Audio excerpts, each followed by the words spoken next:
انتظار آن سوی مرزرمان من است. شکسته های پاره جان من است. دور از وطن خفتن باز در زیر خاک. ترحم به جسم بی جان من است. وطن به دل، وطن به جان دارم تو را. ز عشق پاک خودمان دارم تو را.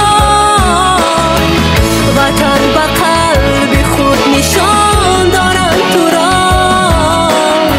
شکرانت که در جهان دارم تو را.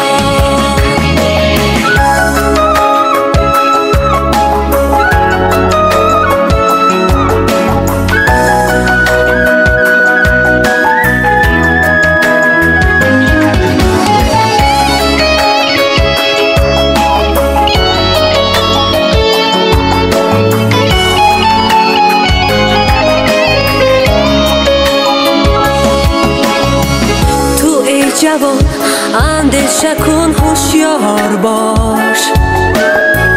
گرام میدار این میهن و بیدار باش. سینان در کمان بیگانه مشو. با مادر عزیز خود غمخوار باش.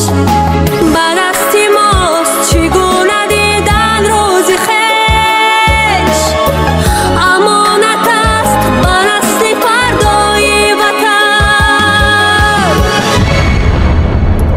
وطن به دل، وطن به جان دارم تو را. ز عشق پاک خودمان دارم تو را.